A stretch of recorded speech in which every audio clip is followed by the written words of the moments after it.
The Vrak's ships appeared without warning, three massive black vessels hanging above Earth like obsidian knives against the blue sky. Governments worldwide scrambled to respond. Military forces went on high alert, and civilians looked up in wonder and terror. In Seoul, Dr. Mina Park hadn't slept in 36 hours. Her small office at the International Communication Institute was now the center of humanity's most important conversation. Computer screens surrounded her, each displaying different patterns and waveforms captured from the alien broadcasts. Coffee. Colonel Junho Kim placed a steaming cup beside her keyboard. Mina nodded without looking up, her eyes fixed on the scrolling data. Thanks. Colonel Kim wasn't supposed to be here. As head of South Korea's Special Defense Unit, he should have been in emergency meetings with military leadership. Instead, he had appointed his second-in-command to attend and came to where he believed the real battle would be fought, in understanding the visitors. Anything? He asked. Mina tucked a strand of black hair behind her ear. Maybe. Their communication uses multiple layers. There's the obvious visual and audio components, but there's something else underneath, patterns in radiation frequencies we normally ignore. The colonel leaned closer. Can you decode it? Given time. Mina rubbed her tired eyes. The structure repeats. I think I'm starting to see the basic syntax. 3 floors below, crowds had gathered outside the institute. Some carried signs welcoming the aliens. Others held religious messages about the end times. Police struggled to maintain order as the crowds grew larger by the hour. Mina's computer chimed. The aliens were broadcasting again. Recording, she said, fingers flying across the keyboard. This is different from the previous patterns. More complex. The transmission lasted exactly 7 minutes before cutting off. Mina immediately began analyzing the new data, comparing it to previous broadcasts. I need more processing power, she muttered. Colonel Kim made a call. Within an hour, the Institute had priority access to South Korea's most powerful quantum computers. By evening, Mina had assembled a rudimentary translation matrix. When the aliens broadcast again at sunset, her program began converting portions of their message into recognizable patterns. They're calling themselves the Vraks, she told the emergency response team that had gathered in the conference room. They claimed to come from a star system about 60 light-years away. Hostile? Asked Defense Minister Han. Mina shook her head. The opposite. They're offering technology, knowledge exchange. They say they've visited thousands of worlds and seek peaceful contact with developing civilizations. The room filled with cautious optimism. Colonel Kim remained silent, watching. 3 days later, the Vraks sent landing vessels to each major nation. The South Korean delegation welcomed them at a specially prepared facility outside Seoul. World leaders made speeches about a new era for humanity. Stock markets soared on the promise of alien technology. But Colonel Kim couldn't shake his unease. They're perfect, he told Mina as they watched footage of the Vraks ambassadors meeting with the president. The aliens stood nearly 7 feet tall, with smooth blue-gray skin and 4-fingered hands. They wore no protective gear despite Earth's atmosphere. Too perfect. They knew our languages, our customs, our political structures before they arrived. They'd probably studied us, Mina replied. Maybe they intercepted our broadcasts. For how long? Kim asked. And why reveal themselves now? At the colonel's request, Mina began comparing the Vraks communications sent to different nations. She accessed transcripts from allies, Japan, the United States, Germany, and found subtle but significant differences. To America, they emphasized military technology, she told Kim late one evening in her office. To China, economic benefits. To smaller nations, they promised environmental restoration technology. Colonel Kim's face darkened. They're telling each country exactly what they want to hear. Why would benevolent visitors do that? Cultural sensitivity, Mina suggested, but doubt had begun to creep into her voice. Or manipulation, Kim replied. Have you made progress on those underlying radiation patterns?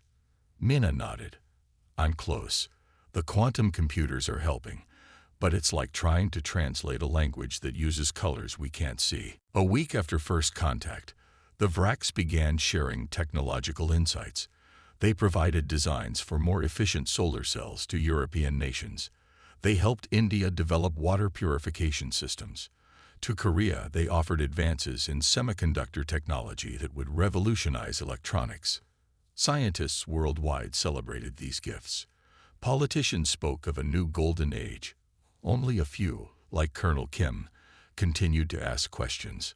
Why give different technologies to different nations? He asked during a security briefing. Why not share everything with everyone? They're creating competition, dependencies. Military leadership dismissed his concerns. The Vracs had shown no signs of aggression. Their ships remained in orbit, making no threatening moves. Mina worked through each night, diving deeper into the Vracs' communications. She had noticed something strange. Periodic bursts of compressed data hidden within the regular transmissions, directed outward toward deep space. 20 days after first contact, at 3:17 am, her computer chimed with an alert. The translation matrix had finally cracked the underlying radiation language. Mina stared at the decoded message in horror before reaching for her phone. Colonel Kim, I found something. You need to see this now. He arrived at her office within 30 minutes, still buttoning his uniform jacket. Look, Mina pointed to her screen. These are the hidden transmissions the Vracs have been sending. They're not communicating with us. They're reporting to someone else. Kim leaned forward, reading the translated text. Preliminary assessment, Earth. Military capability. Mina male. Resistance potential. Moderate. Warsorc value. Exceptional. Colonization suitability. High. Main facility ETA. 180 standard units. They're scouts, Kim whispered. Mina nodded grimly. And they're calling in reinforcements. She pulled up another screen showing astronomical calculations. Based on the coordinates in these transmissions and their reference to standard units, I estimate we have about 6 months before the main Vracs fleet arrives. Colonel Kim straightened, military training taking over. We need to alert the government immediately. Can you prove this? I've recorded everything. The radiation patterns are undeniable once you know what to look for. As dawn broke over Seoul, they presented their findings to an emergency session of the National Security Council. Initial skepticism gave way to grim acceptance as Mina walked them through her evidence. We need to share this internationally, Kim urged. Every nation needs to know. And risk causing global panic. The defense minister countered. We need absolute certainty before taking such a step. The debate continued until Mina's tablet chimed with an alert. The Vracs just sent another transmission. Her fingers flew across the screen. It's coordinates, precise orbital positions. For what? Someone asked. The answer came minutes later when monitoring stations reported new energy signatures from the Vrac ships. Powerful beams directed at specific points in Earth's orbit. They're destroying our satellites, Kim reported as data streamed in. Defense and communication systems first. The council room erupted in chaos. Orders were issued, emergency protocols activated. Amidst the noise, Mina caught Colonel Kim's eye. 6 months, she said quietly. That's all we have to prepare for what's coming. Kim nodded, his face set in grim determination. Then we better get started. Outside, the morning sun illuminated the Vrac ships hovering above the city, their black surfaces now seeming less like technological marvels and more like the harbingers of humanity's darkest hour. 6 months passed in a strange dance of diplomacy and deception. The world's governments tried to build trust with the Vracs, while secretly preparing defenses. Mina and Colonel Kim worked to warn as many nations as possible about the coming threat, but few listened. Most leaders were enchanted by the alien technology and promises of a better future. Mina had moved her research to a hardened facility beneath Seoul. There, she and a small team of scientists studied Vrak's communication systems day and night. Colonel Kim had convinced the military to build this bunker, stocking it with supplies, equipment, and a direct line to similar facilities around the world. The hidden transmissions have increased, Mina told Kim one evening. They're exchanging more data with their main fleet. Kim nodded, checking his watch.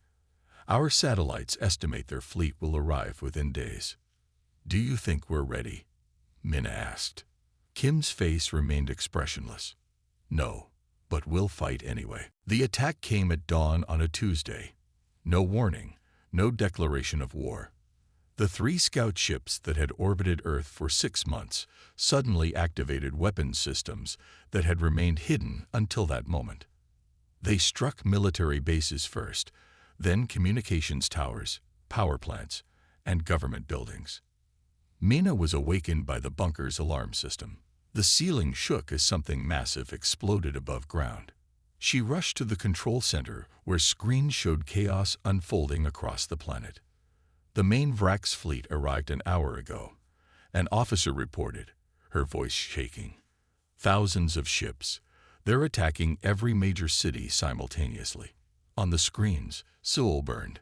Buildings collapsed as energy weapons cut through concrete and steel like paper. People ran through streets clogged with debris and bodies. Where's Colonel Kim? Mina asked. He went to the surface to coordinate evacuation efforts. Someone answered. Hours passed in a blur of terror and confusion. The bunker filled with survivors brought in by military teams. Many were injured. All were traumatized. Communications with other countries became spotty, then failed completely. Night fell, but no one could tell beneath the ground. Mina worked at her station, analyzing the few Vrak's transmissions they could still intercept. Her eyes burned, her hands trembled, but she refused to rest. A commotion at the bunker entrance drew everyone's attention. Soldiers rushed forward as the heavy doors opened. Colonel Kim staggered in, carrying an unconscious woman over his shoulder. His uniform was torn and burned, his face streaked with blood and soot. Medics took the woman from him. Kim spotted Mina and limped toward her. How bad is it? She asked. Seoul is gone, he said simply. Most of the country too. What we're hearing from the rest of the world is the same. They hit population centers with something that vaporizes organic matter. Billions dead in the first wave. Mina closed her eyes, trying to process the scale of the disaster. Any resistance? Military forces are scattered, mostly destroyed. The Vrak's technology is too advanced. Our weapons barely damage their ships. Over the next 3 days, survivors continued to arrive at the bunker. Each brought worse news. The Vrak's had established bases in the ruins of major cities. They were sending out ground forces to hunt down survivors. Other aliens had arrived, different from the ambassadors. These were clearly soldiers. Mina slept little, ate less. She focused entirely on her work, analyzing every scrap of Vrak's communication they could capture. On the 4th day after the attack, she found something. Colonel, she called out, her voice stronger than it had been in days. I need everyone here. Now. Within an hour, the bunker's remaining scientists, military personnel, and civilian leaders had gathered in the main room. About 80 people total, perhaps the largest surviving group in Korea. Mina stood before them, a tablet computer in her hands. Her clothes were wrinkled, her hair unwashed, but her eyes burned with intensity. I've been studying the Vrak's communications since before the attack, she began. Their language, their technology, how they process information. And I found something they never meant us to see. She connected her tablet to a makeshift screen on the wall. Complex waveforms appeared, pulsing with strange patterns. This is how Vrak's communication technology operates. It's based on perfect patterns, mathematical precision. Their entire technology functions on these principles. She switched to a different display. And this is what happens when their systems encounter human emotional responses, particularly strong ones like fear, grief, and anger. The clear patterns on the screen became disrupted, breaking apart into chaotic noise. Their technology can't properly process or interpret these patterns.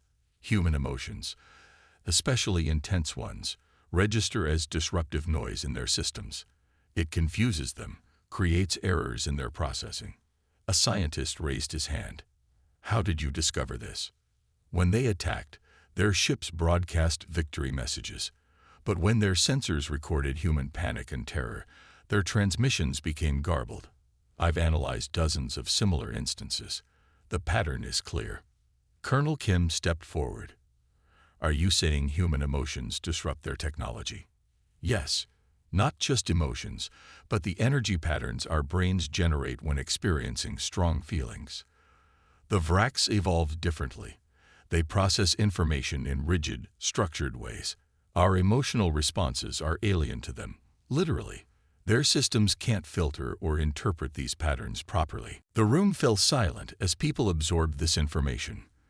Then, from the back of the room, a man stood up. He had arrived the day before, his clothes still covered in dust from the ruined city above.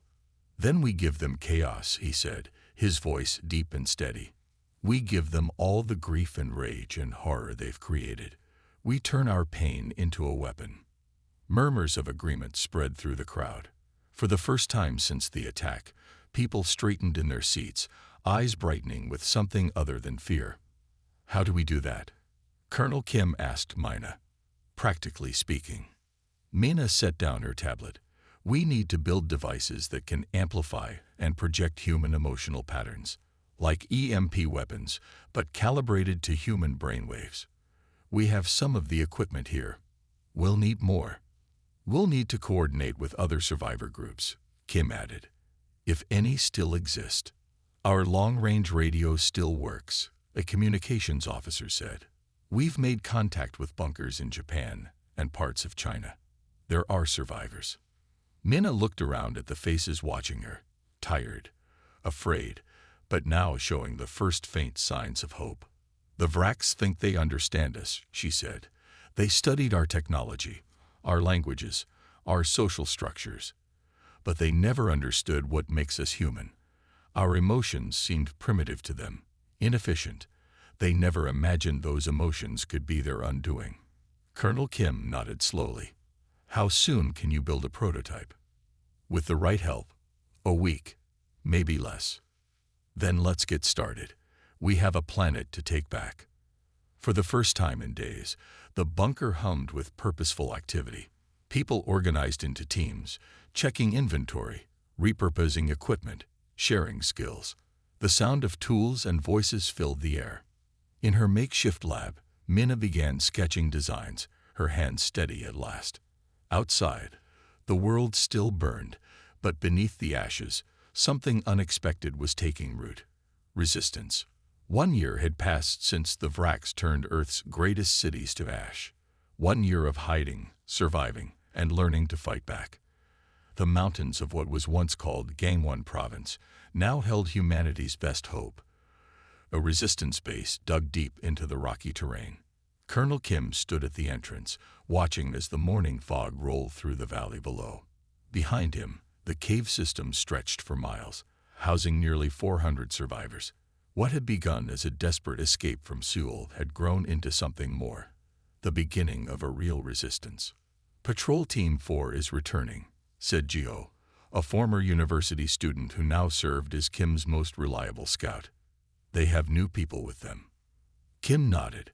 Every week brought more survivors, each with stories of Vraks brutality that strengthened the resistance's resolve. The patrol emerged from the forest, leading a small group of ragged civilians. Kim recognized the pattern. Those who had hidden during the initial attacks, moving only at night, avoiding Vraks patrols, finding their way to resistance outposts through whispered rumors and hidden signs. 5 new arrivals, reported Sergeant Yoonji, the patrol leader, found them hiding in the ruins of Wonju. One of them says he's from the lunar colony. Kim's attention sharpened. Contact with off-world colonies had been lost during the first wave of attacks. Bring him to the command center immediately. The command center was a large cavern furnished with salvaged equipment. Maps covered the walls, marking Vrak's strongholds and patrol routes. Mina sat at a workstation, analyzing data from their latest reconnaissance mission. She looked up as Kim entered with the newcomer, a thin man with haunted eyes and a slight limp. "This is Dr. Do-Yum Lee," Kim introduced. "He claims to have escaped from the lunar colony." Mina stood quickly. The lunar colony survived. Dr. Lee sank into an offered chair, partially. The Vraks didn't destroy it immediately like they did Earth's cities. They wanted our research intact. "What research?" Kim asked. "I was part of the xenobiology team," Lee explained. "After first contact, we were studying Vrak's biological samples they provided, but we were also secretly analyzing samples we collected ourselves." An aide brought water and a bowl of rice. Lee ate slowly as he told his story. The lunar colony had survived the initial attack, but was quickly captured by Vrak's forces. Instead of killing the scientists, the aliens put them to work. For months, Lee and his colleagues were forced to help the Vraks understand Earth's biosphere. "They're preparing for full colonization," he said grimly. "They see Earth as ideal for their needs once humans are removed." "How did you escape?" Mina asked. "During a power failure. Several of us had been planning for months. Only 3 made it to a maintenance shuttle. The others," he trailed off. "We crashed in the Sea of Japan. I'm the only one who made it to shore." Kim exchanged glances with Mina. "What can you tell us about the Vraks themselves?" "Their weaknesses." Lee looked up, his eyes suddenly focused. "That's why I risked everything to get here. We discovered something vital about their physiology." He pulled a small data drive from his tattered jacket. "Their neural systems function like organic computers. Their brains process information differently than ours. More structured, more ordered." Mina leaned forward. "We discovered something similar in their communication patterns." "Yes, exactly." Lee nodded eagerly. "But it goes deeper. Their entire biological system operates on these principles, and they're vulnerable to certain energy patterns, specifically those generated by intense human emotions." The command center fell silent as everyone absorbed this information. "We found that human emotional responses disrupt their technology," Mina said. "Are you saying they also disrupt the Vraks themselves?" "Precisely. Their neural systems can't process the chaotic patterns human brains generate during intense emotional states. In the colony, we observed Vrak soldiers becoming disoriented near humans experiencing extreme fear or rage. At first, we thought it was coincidence." Lee connected his data drive to a computer. Images appeared showing brain scans and complex biological data. "We ran tests, secretly, of course. The results were consistent. Proximity to humans experiencing strong emotions causes neurological disruption in Vrak's physiology. The stronger the emotion, the greater the disruption."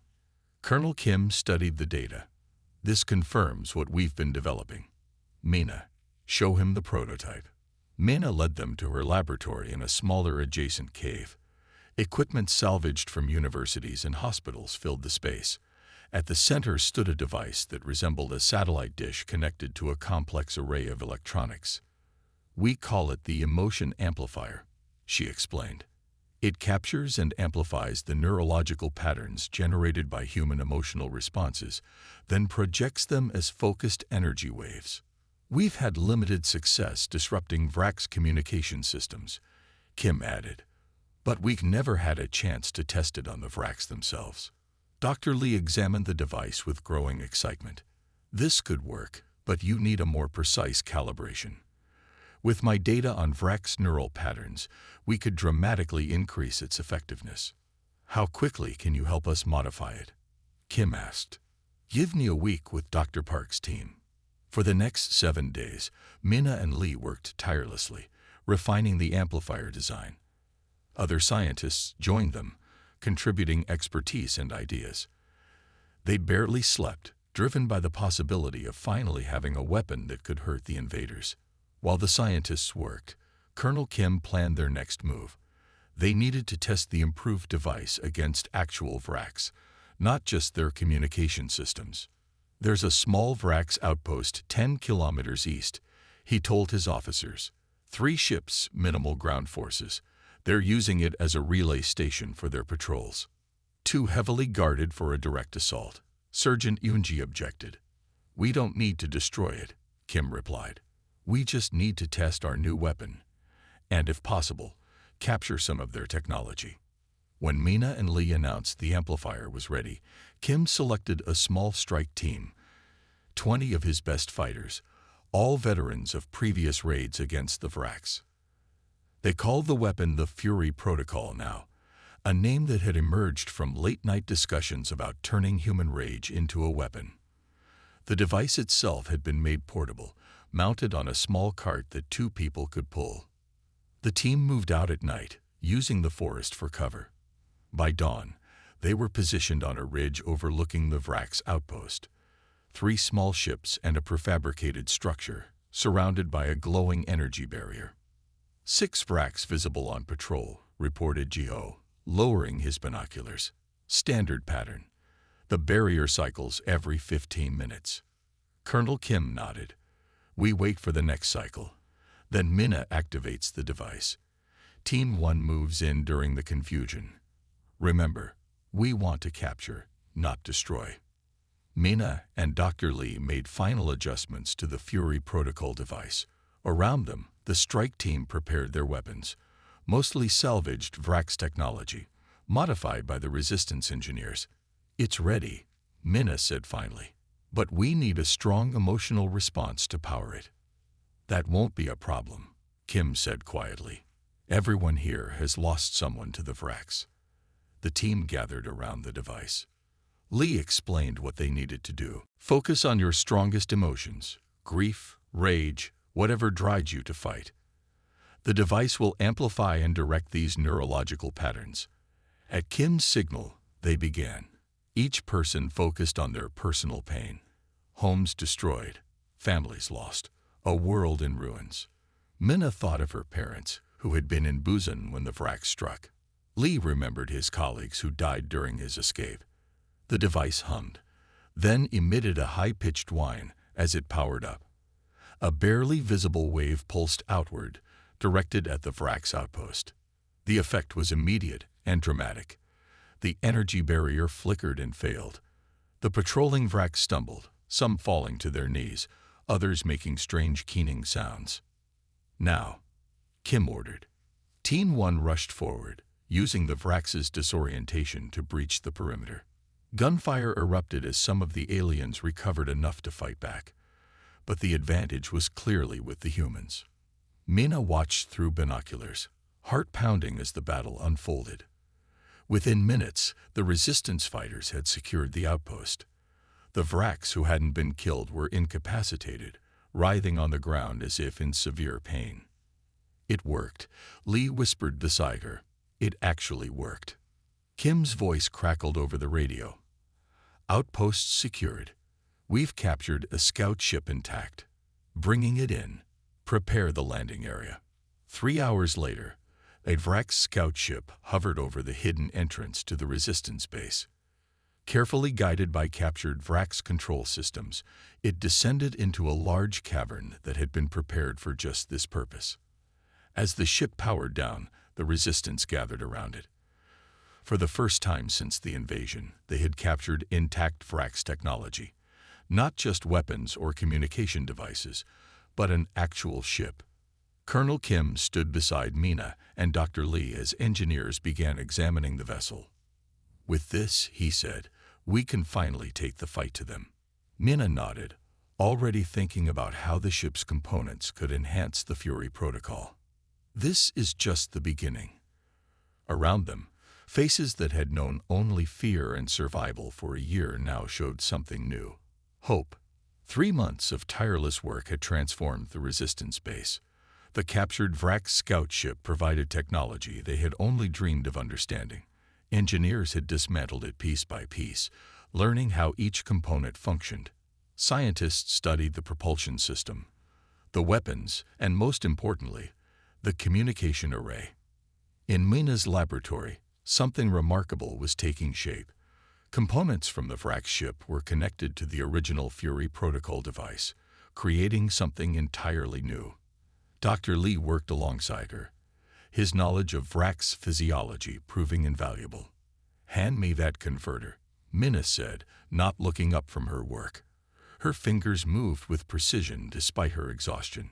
They had been working for 20 hours straight, but the end was finally in sight.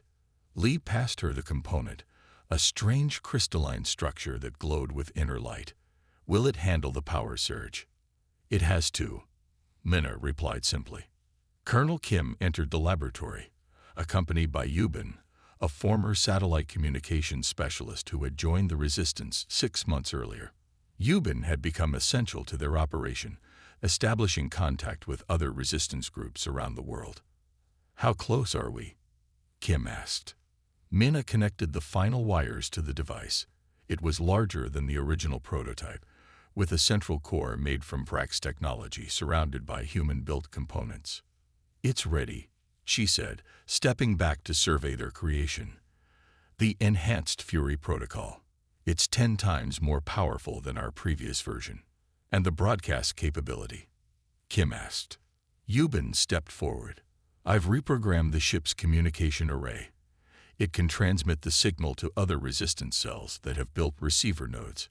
Once activated, the effect will cascade through all Vrax systems within range."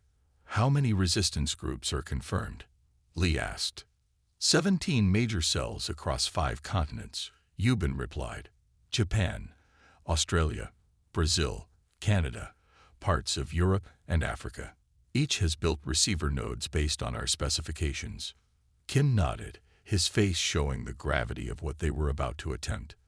"Let's gather everyone. They need to hear the plan." An hour later, the main cavern was filled with hundreds of resistance members. Where once there had been only desperation, now there was purpose. Survivors had become fighters, scientists had become weapons designers, ordinary people had become the last hope for humanity. Colonel Kim stood before them on a raised platform. Maps projected on the wall behind him showed Vrax strongholds across Asia. "For nearly 2 years, we have endured," he began. "We have hidden, survived, and learned. Now we fight back." He nodded to Mina, who stepped forward. "The enhanced Fury protocol works on a simple principle," she explained. "Vrax technology, and the Vrax themselves, cannot process human emotional patterns. Their systems break down when exposed to the neural energy we generate during intense emotional states." She pointed to the device beside her. "This amplifies those emotional patterns and broadcasts them as energy waves that disrupt Vrax neural systems and technology. With the components from the scout ship, we can now transmit this effect globally." Dr. Lee joined them. "The Vrax are vulnerable because they evolved differently. Their minds process information in rigid, structured patterns. Our emotions, our grief, our rage, our hope, these create chaotic patterns they cannot filter or interpret." Kim took control of the presentation again. "Tomorrow at dawn, we strike simultaneously across all occupied territories. Every resistance cell worldwide will activate their receiver nodes at exactly the same time, creating a global disruption field." The map behind him illuminated with points of light, showing the location of each resistance group. Lines connected them, forming a web that covered much of the planet. "The Fury protocol will disrupt their coordination systems long enough for us to hit their command centers. For the first time since the invasion, we'll have the advantage." He gestured to specific targets on the map. "Our primary objectives are their communication hubs. Without them, the Vrax can't coordinate their forces. Secondary targets are their ground transport and energy stations." Questions came from the audience, practical concerns about timing, equipment, casualties. Kim and his officers answered each one. This wasn't a desperate last stand. It was a carefully planned military operation. As the meeting concluded, people broke into their assigned teams. Some would operate the Fury protocol device. Others would form assault teams targeting nearby Vrax installations. Support teams prepared medical supplies, weapons, and communication equipment. Mina returned to her laboratory for final checks on the device. Yuban followed, needing to synchronize the transmission with the global network. "Do you think it will work?" Yuban asked quietly as they calibrated the equipment. Mina paused, considering her answer. "The science is sound. The test runs were successful. But this scale..." She shook her head. "We've never attempted anything like this before." "No one has," Yuban replied with a small smile. "That's why the Vrax won't expect it." Night fell. Few in the resistance base slept. Some prepared equipment, others trained. Many simply sat with friends, knowing tomorrow would change everything, win or lose. At the command center, Colonel Kim reviewed the operation plan one final time with his officers. "The most important thing is timing," he emphasized. "Every cell must activate their nodes simultaneously for the cascade effect to work." "Communications are confirmed," Yuban reported. "All cells are standing by for the signal." As dawn approached, the resistance moved into position. Assault teams left the base in small groups, heading toward their targets. Inside the main cavern, Mina and Lee made final adjustments to the Fury protocol device. "It needs to be perfect," Mina muttered, checking connections that had already been checked 3 times. "It will work," Lee assured her. "It has to." At the communication station, Yuban prepared the global transmission.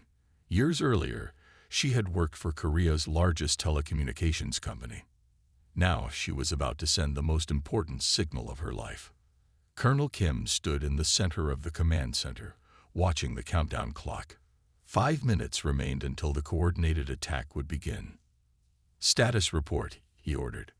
"All teams in position," reported Sergeant Unji. "Device at full power," Mina confirmed. "Global network ready," Yuban added. Kim looked at the faces around him, determined, afraid, but resolute. 2 years ago, the Vrax thought they had won. They believed humans were weak, divided, easy to conquer. Today, we proved them wrong. The countdown reached 0. "Activate the Fury protocol," Kim ordered. Mina engaged the device. It hummed to life, the Vrax crystals at its core pulsing with energy. Around it, 20 resistance members focused their emotions as they had been trained, channeling grief, rage, and determination into the machine. "Transmitting global signal," Yuban announced, fingers flying across her console. On screens around the command center, confirmation signals appeared as resistance cells worldwide received the transmission and activated their nodes. Each node amplified the signal, creating a cascading effect that spread across the planet. The effect was immediate. Nearby Vrax communication systems went offline. Their patrol ships lost power and drifted. On monitoring screens, Vrax soldiers could be seen collapsing or staggering in confusion. "It's working," Lee whispered, watching the data stream across his tablet. "All teams, move in," Kim ordered through the communication system. Across Asia and around the world, human resistance fighters launched their attacks. For once, they had the advantage. The Vrax were disoriented, their coordination shattered, their technology failing. Reports began flooding in through Yuban's communication station. "Sydney team reporting success. Vrax command center captured. Rio Cell has secured the harbor installation. Tokyo Resistance has taken 3 patrol ships intact." In Korea, Colonel Kim's assault teams struck Vrax installations that had seemed impregnable just hours before. The aliens fought back, but without their technological advantage, they were vulnerable. Mina monitored the Fury protocol device, making adjustments to maintain its effect. Power level stable. Emotional input consistent. The cascade is holding. Hour by hour, reports of human victories continued to arrive. Cities that had been under Vrax control for 2 years were being reclaimed. Prisoners were freed from processing centers. Vrax ships were captured or destroyed. By nightfall, the resistance base was electric with excitement. Teams returned with captured Vrax technology, wounded comrades, and stories of triumph. Colonel Kim gathered his officers for a status update. Displayed on the main screen was a global map showing areas reclaimed by human forces. "We've dealt them a significant blow," he said. "But this is just the beginning. The Vrak's main fleet is still in orbit. They'll regroup, adapt their systems. Can they develop countermeasures against the Fury Protocol?" Sergeant Yunji asked. Mina shook her head. "Not easily. The protocol exploits a fundamental incompatibility between our species. They would need to completely redesign their neural systems. So we keep pressing the advantage," Kim concluded. "Coordinate with the other resistance cells. We need to consolidate our gains before they can recover." As the meeting dispersed, Mina found herself standing alone at the edge of the cavern, watching the celebration unfold. For the first time in 2 years, people were laughing, embracing, allowing themselves to feel hope. Yubin joined her, offering a cup of precious real coffee saved for special occasions. "We did it," she said. "We actually pushed them back." Mina accepted the cup gratefully. "For now. But they'll try to adapt." "Let them try," Yubin replied with unexpected fierceness. "We've shown what humans can do when united. Whatever comes next, we face it together." From his command post, Colonel Kim watched his people celebrate. He knew tomorrow would bring new challenges. The Vraks would not surrender Earth easily. But today, humanity had proven something vital, not just to the aliens, but to themselves. They were still in the fight, and now, the Vraks knew to fear them. Victory was short-lived. 3 weeks after humanity's coordinated counterattack, the Resistance detected massive energy signatures entering the solar system. The Vraks had called for reinforcements. In the mountain base, Colonel Kim gathered his commanders around a holographic display showing the approaching fleet. The technology had been salvaged from captured Vrak ships, giving them a clear view of the impending threat. "Over 500 vessels," reported Sergeant Yunji, her face grim. "The largest is nearly 20 kilometers long." "The mothership," Dr. Lee confirmed. "Their central command structure. It contains their highest leadership." The room fell silent as they absorbed the implications. Their successful counterattack had provoked a response far beyond what they had anticipated. "They're not just sending reinforcements," Kim said finally. "They're committing their main force. They want to end this quickly." Mina studied the holographic ships. "They underestimated us once. They won't make that mistake again." "Can the Fury Protocol affect a fleet that size?" Kim asked. Mina exchanged glances with Lee. "Not as it currently exists. We'd need something far more powerful with greater range.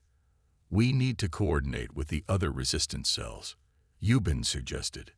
"If we could somehow link all our Fury Protocol devices into a single network." Kim nodded. "Make it happen. We have 1 week before that fleet reaches Earth." The next 7 days passed in a blur of frantic activity. Resistance cells worldwide worked around the clock, modifying their Fury Protocol devices according to Mina's specifications. Engineers repurposed Vrak's communication technology to create a global network that could connect every human survivor to the system. She activated the system. Across the planet, humans focused their collective pain and determination into a single purpose: survival. The emotional energy surge traveled through the network, amplified at each node, building into something unprecedented. A wave of pure human emotion, concentrated and directed. The effect on the Vrak's fleet was immediate and catastrophic. Ships lost power and drifted. Communication systems failed. Weapons misfired or shut down completely. The carefully structured, mathematically precise technology that defined the Vrak civilization could not process the chaotic emotional energy now flooding their systems. In the mothership, Vrak's commanders struggled to maintain control as their systems failed around them. For the first time in their long history of conquest, they faced an enemy whose very nature was their weakness. Under cover of this disruption, Colonel Kim's team approached the mothership in a captured Vrak shuttle.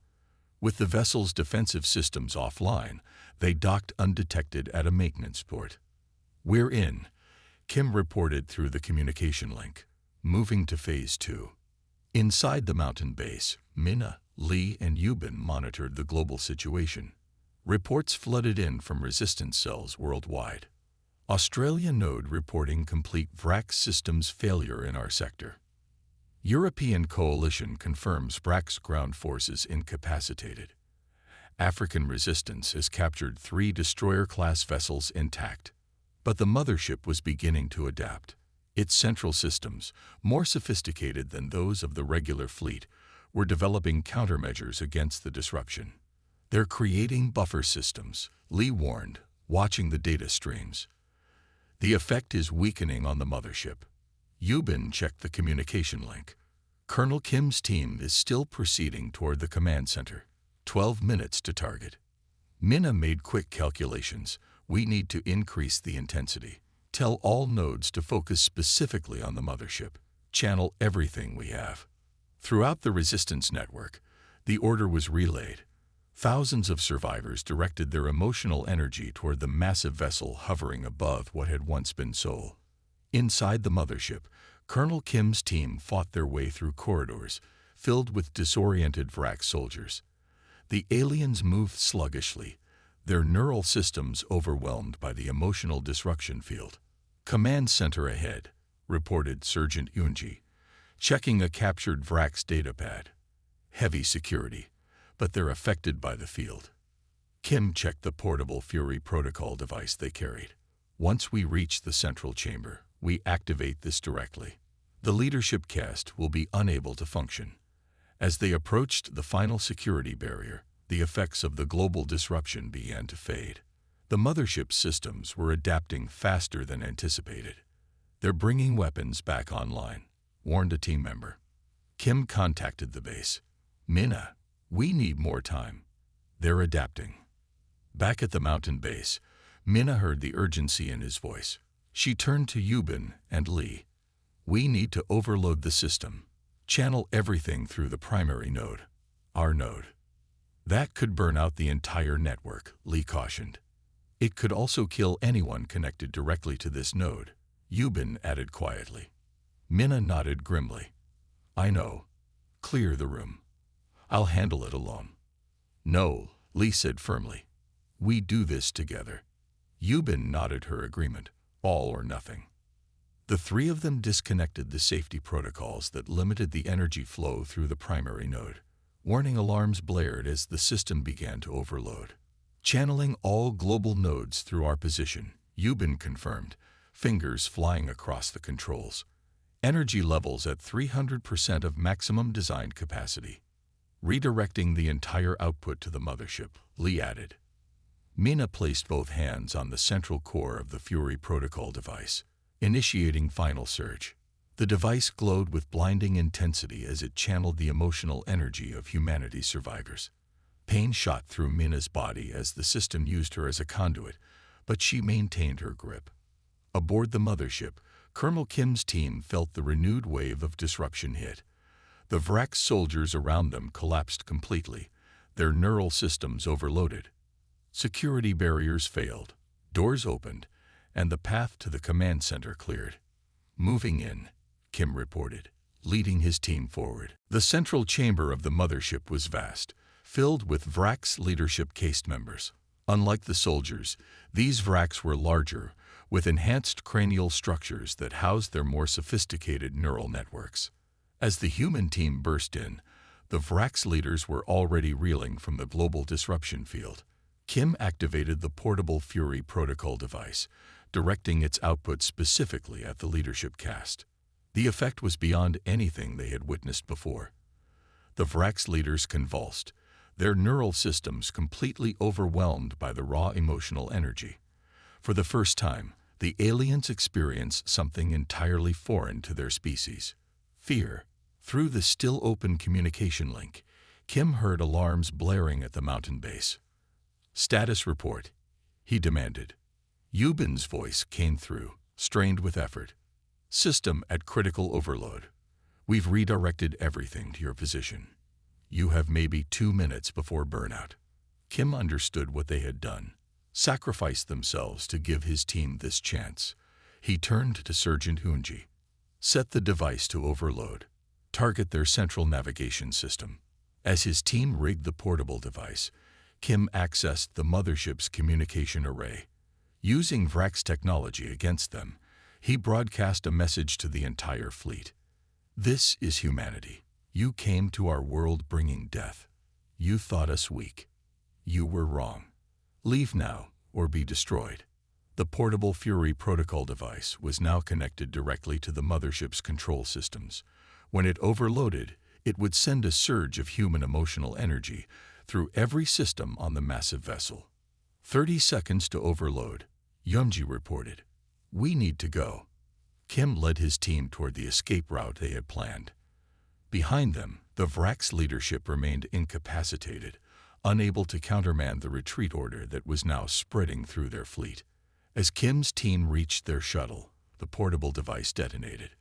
The emotional energy surge ripped through the mothership's systems, creating cascading failures throughout the vessel. The mighty ship began to drift, its control systems shattered. Across Earth, humans watched as the Vrak's fleet broke formation. Ship after ship engaged its drive systems, moving away from the planet they had sought to conquer. In the mountain base, the primary Fury protocol device finally burned out, its components fused by the incredible energy that had passed through it. Mina, Lee, and Yubin collapsed, exhausted but alive. Hours later, Colonel Kim's team returned to the base. The mothership had not been destroyed, but it had retreated with the rest of the fleet, limping back toward deep space. They're broadcasting something, Yubin reported, monitoring the Vrak's communication channels, a warning to the rest of their empire. The translated message appeared on their screens. Danger. Earth. Species. Human. 380 Leville. Maximum. Yn Ang. Emotional energy weapons. Do not approach. Mina read the message twice, then looked at Colonel Kim. They're afraid of us now. Kim nodded slowly. They should be. They came expecting to find weakness, but discovered something they couldn't understand or control. Outside the mountain base, survivors began to emerge into the sunlight. For the first time in 2 years, they could look up without fear of Vrak ships darkening the sky. Earth was devastated, its population decimated, its cities in ruins. The road to recovery would be long and difficult, but humanity had survived. More than that, they had discovered a strength within themselves that even they had not known existed. In their darkest hour, they had reached out to each other and unleashed a fury that had driven back the stars themselves.